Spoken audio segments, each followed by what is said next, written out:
اعوذ باللہ من الشیطان الرجیم بسم اللہ الرحمن الرحیم السلام علیکم ورحمۃ اللہ وبرکاتہ۔ محترم سامعین، ترجمہ کلاس میں آپ سب کو خوش آمدید کہتے ہیں، اور آج کی کلاس میں ہم بات کریں گے آیت نمبر 144 سے لے کر آیت نمبر 147 تک۔ ہمارے ساتھ رہیے گا، ہم اپنی کلاس کا آغاز کرتے ہیں بسم اللہ الرحمن الرحیم۔ محترم سامعین، اس سے پچھلی آیات مبارکہ میں اللہ تبارک و تعالیٰ نے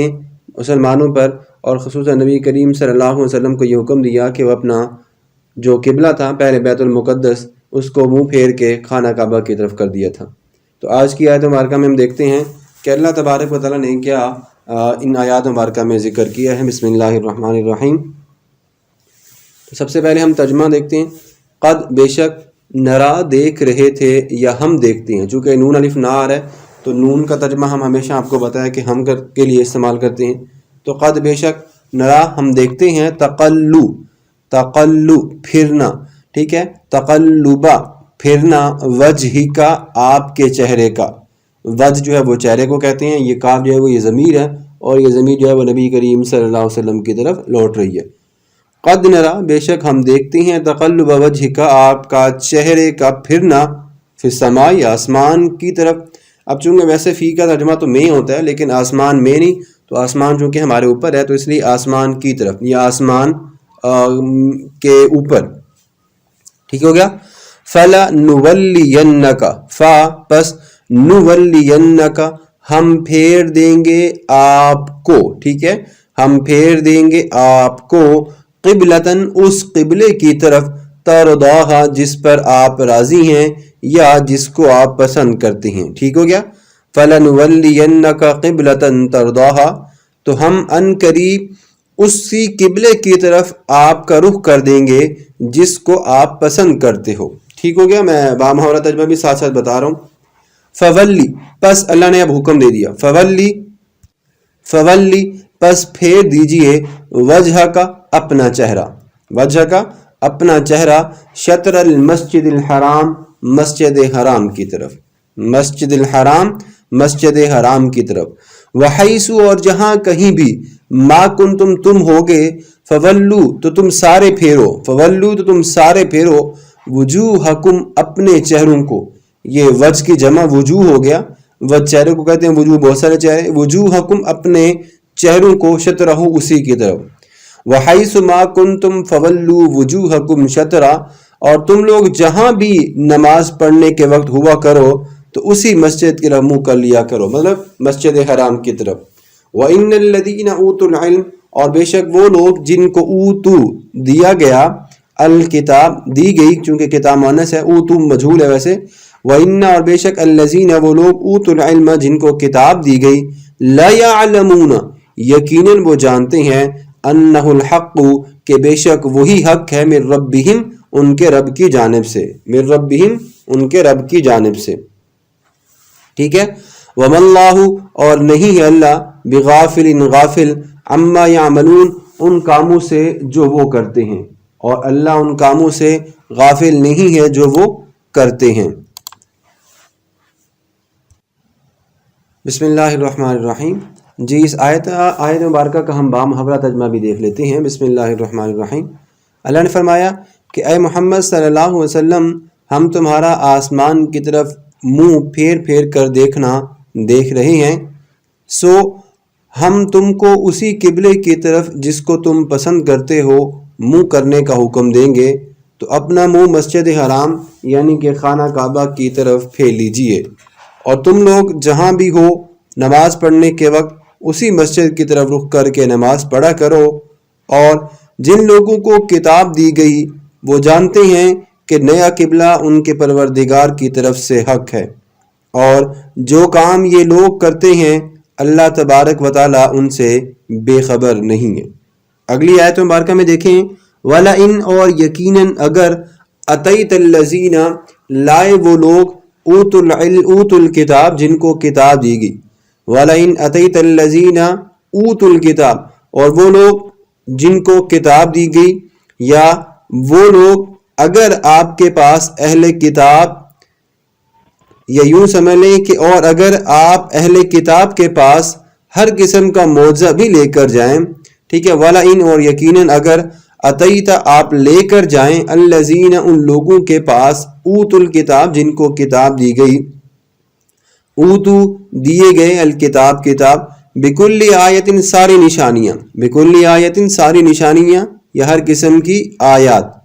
وَلَئِنْ أَتَيْتَ الَّذِينَ أُوتُوا الْكِتَابَ بِكُلِّ آیَةٍ، اور اگر آپ اہل کتاب کے پاس ہر قسم کی آیات یا نشانیاں لے کر بھی جائیں، ٹھیک ہو گیا،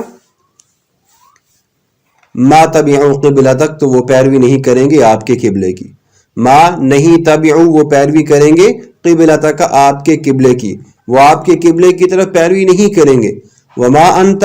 اور نہیں ہے آپ بتابعین اتباع یا پیروی کرنے والے قبلتہم ان کے قبلے کی، اور آپ بھی ان کے قبلے کی پیروی کرنے والے نہیں ہیں، وما بعضهم بتابعین قبلۃ بعض، اور ان کے بعض، وما بعضهم اور نہیں ہیں ان کے بعض بتابعین اتباع کرنے والے قبلۃ بعض قبلے کی، اور ان میں سے بھی بعض کے قبلے کے پیروکار نہیں ہیں، وَلَئِنِ اتَّبَعْتَ اور یقیناً اگر آپ نے پھر اتباع کی اہواءہم ان کی خواہشات کی، من بعد ما جاءک من العلم من بعد اس کے بعد ما جاءک کہ آپ کے پاس آ گیا ہے من العلم علم، انک اذا لمن الظالمین بے شک اس وقت آپ، اذن اس وقت، لمن الظالمین یقیناً آپ ظالموں میں داخل ہو جائیں گے۔ تو یہ آیت مبارکہ کا لفظی ترجمہ تھا۔ بامعنی ترجمہ دیکھیے، بسم اللہ الرحمن الرحیم۔ اللہ نے فرمایا وَلَئِنْ أَتَيْتَ الَّذِينَ أُوتُوا الْكِتَابَ بِكُلِّ آیَةٍ مَا تَبِعُوا قِبْلَتَكَ، اور اگر آپ اہل کتاب کے پاس ہر قسم کی آیات یا ہر قسم کی نشانیاں بھی لے کر جائیں، مَا تَبِعُوا قِبْلَتَكَ تو وہ آپ کے قبلے کی پیروی نہیں کریں گے، وَمَا أَنْتَ بِتَابِعٍ قِبْلَتَهُمْ اور نہیں آپ نے ان کے قبلے کی پیروی کرنی، وَمَا بَعْضُهُمْ بِتَابِعٍ قِبْلَةَ بَعْضٍ اور ان میں سے بعض کے قبلے کے پیروکار نہیں ہیں، وَلَئِنِ اتَّبَعْتَ أَهْوَاءَهُمْ مِنْ بَعْدِ مَا جَاءَكَ مِنَ الْعِلْمِ اور یقیناً اگر آپ نے ان کی خواہشات کی پیروی کی اس چیز کے بعد کہ آپ کے پاس علم آ چکا ہے، مطلب اور اگر آپ نے علم آنے کے بعد بھی ان کی خواہشات کی پیروی کی، انک اذا لمن الظالمین تو یقیناً آپ نعوذ باللہ جو ہے وہ ظالموں میں شمار ہو جائیں گے۔ الذین آتیناہم الکتاب وہ لوگ جن کو کتاب دی گئی، یعرفونہ وہ جانتے ہیں کہ قبلہ کیا ہے، کما یعرفون ابناءہم جیسا کہ وہ جانتے ہیں، کما جیسا کہ یعرفون وہ جانتے ہیں ابناءہم اپنے بیٹوں کو، بن کی جمع ہے یا ابن کی جمع کہہ لیں،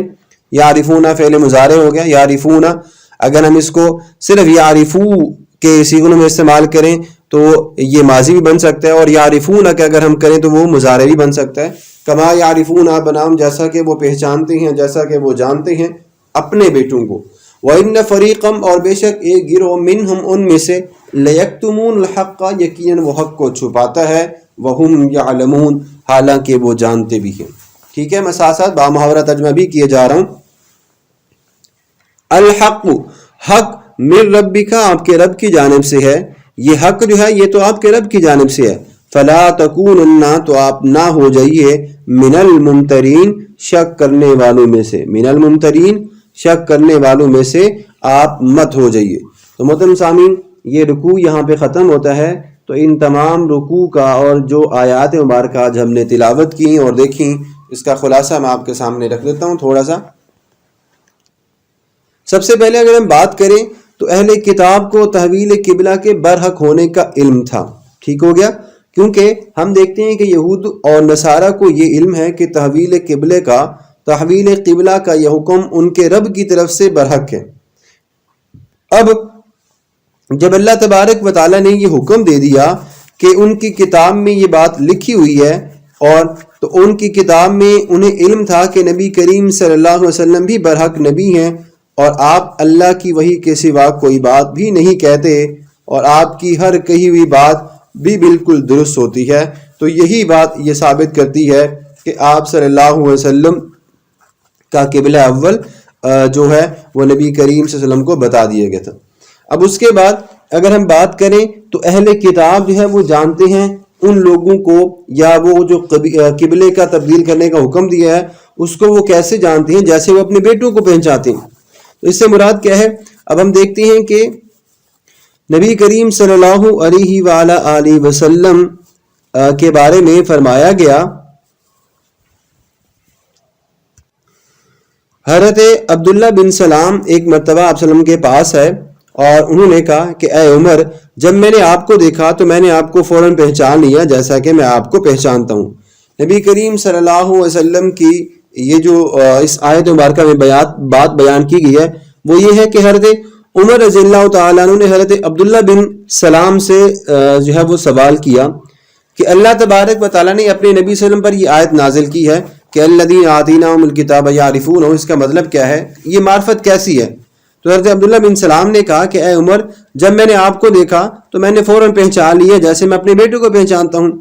اور میں سیدنا محمد صلی اللہ علیہ وسلم کو اپنے بیٹے سے زیادہ پہچانتا ہوں، کیونکہ اللہ تبارک و تعالیٰ نے ہماری کتاب میں آپ کی بے شمار صفات بیان کی ہیں، اور ہمیں اپنے بیٹوں کے متعلق نہیں پتا کہ عورتیں کیا کرتی ہیں۔ میں شہادت دیتا ہوں کہ آپ صلی اللہ علیہ وسلم جو ہیں وہ اللہ کے نبی برحق رسول ہیں۔ تو حضرت عمر فاروق نے ان کے سر کا بوسہ دیا اور فرمایا کہ اللہ تبارک و تعالیٰ نے تمہیں توفیق دی ہے۔ البحر المحیط جلد نمبر 2 صفحہ نمبر 33 اور 34۔ اسی طرح علامہ قرطبی رحمۃ اللہ علیہ نے بھی اس روایت کو بیان کیا اور یہ لکھا ہے کہ اللہ تبارک و تعالیٰ نے یہ نہیں فرمایا کہ وہ اس نبی کو اپنے آپ سے زیادہ پہچانتے ہیں، کیونکہ انسان کو اپنی پیدائش سے لے کر ایک زمانے تک اپنی معرفت نہیں ہوتی، اور وہ اپنے بیٹے کو جو ہے وہ شروع سے پہچانتا ہے، اور اس کی معرفت کے بغیر اس پر کوئی زمانہ نہیں گزرتا۔ الجامع الاحکام جلد نمبر 2 صفحہ نمبر 163۔ اسی طرح امام فخر الدین رازی حضرت عمر کی اس روایت کو نقل کرنے کے بعد وہ لکھتے ہیں کہ آپ صلی اللہ علیہ وآلہ وسلم کی نبوت معجزات سے ثابت ہو گئی تھی، اس لیے آپ کے نبی ہونے کا ان کو قطعی علم تھا، جبکہ اپنے بیٹے کے متعلق ان کو بالکل یہ علم نہیں تھا کہ یہ ان کا بیٹا ہے، اس لیے آپ کی معرفت جو ہے وہ بیٹوں کی معرفت سے ان کے لیے زیادہ قوی اور مضبوط تھی۔ ٹھیک ہو گیا؟ وَلَئِنْ أَتَيْتَ الَّذِينَ أُوتُوا الْكِتَابَ، اور اللہ نے فرمایا وَلَئِنِ اتَّبَعْتَ أَهْوَاءَهُمْ، اور تعویل قبلہ کے بعد پھر اس کا ذکر آیا، اور یہی وجہ ہے کہ یہ لوگ نبی کریم صلی اللہ علیہ وسلم کی نبوت کو زیادہ پہچانتے تھے، تو پھر تحویل قبلہ کا جو بات کی جا رہی ہے وہ تو پھر اس سے بھی زیادہ برحق ہے۔ تو آپ کا تحویل قبلے کا برحق ہونا، تو یہ آپ کے برحق ہونے کے بالکل اس کی دلیل بھی ملتی ہے۔ تفسیر ابن کثیر جلد نمبر 2 صفحہ نمبر 26۔ اسی طرح حضرت ابن عباس رضی اللہ تعالیٰ عنہ یہ بھی بیان فرماتے ہیں کہ جب نبی کریم صلی اللہ علیہ وسلم مدینہ میں آئے تو حضرت عمر بن خطاب نے حضرت عبداللہ بن سلام سے کہا کہ اللہ نے اپنے نبی پر یہ آیت نازل کی ہے کہ یعرفونہ کما یعرفون ابناءہم، اس کا مطلب کیا ہے؟ تو حضرت عبداللہ بن سلام نے کہا کہ جب میں نے آپ کو دیکھا تو میں نے آپ کو پہچان لیا جیسے میں اپنے بیٹے کو پہچانتا ہوں، اور نبی کریم صلی اللہ علیہ وسلم کی معرفت مجھے اپنے بیٹے سے بھی زیادہ تھی، کیونکہ ہماری کتاب میں آپ صلی اللہ علیہ وسلم کی تمام صفات اللہ نے بیان کی ہیں، تو میں نے دیکھتے ہی آپ کو پہچان لیا کہ یہ نبی یہ برحق ہیں، اور اپنے بیٹوں کے متعلق میں نہیں جانتا کہ عورتیں کیا کرتی ہیں۔ تو حضرت عمر نے کہا کہ عبداللہ بن سلام، تم کو اللہ نے توفیق بخشی ہے۔ در منشور جلد نمبر 1 صفحہ نمبر 147۔ تو محترم سامعین، آج کے لیکچر کا ہم یہیں پہ اختتام کرتے ہیں، اور امید کرتے ہیں کہ آپ کو آج کی ہماری اس کلاس کی سمجھ آ گئی ہوگی۔ اگر نہیں آئی، کسی قسم کا کوئی مسئلہ ہے ترجمے میں، اس کی تشریح میں، یا کسی بھی اور حوالے سے، تو ہمیں کمنٹ سیکشن میں پوچھ لیجیے گا۔ آخر میں ہم اس کلام مجید اور ان آیت مبارکہ کے ثواب کو ہم حضور نبی کریم صلی اللہ علیہ وسلم کے وسیلہ جلیلہ سے اپنی مرحوم والدہ کی دعائے مغفرت اور دعائے ایصال ثواب کے لیے پیش کرتے ہیں، اور اللہ تبارک و تعالیٰ کی بارگاہ میں دعا گو ہیں کہ اللہ تبارک و تعالیٰ اس کلام مجید کے ثواب کی وجہ سے میری والدہ کے درجات کو بلند فرمائے، انہیں جنت الفردوس میں اعلیٰ مقام عطا فرمائے، اور ان کی قبور کے تمام منازل کو آسان فرمائے۔ ہم سب کو قرآن مجید کو صحیح معنوں میں پڑھنے کی، سمجھنے کی توفیق عطا فرمائے۔ آمین۔ وما علینا الا البلاغ المبین۔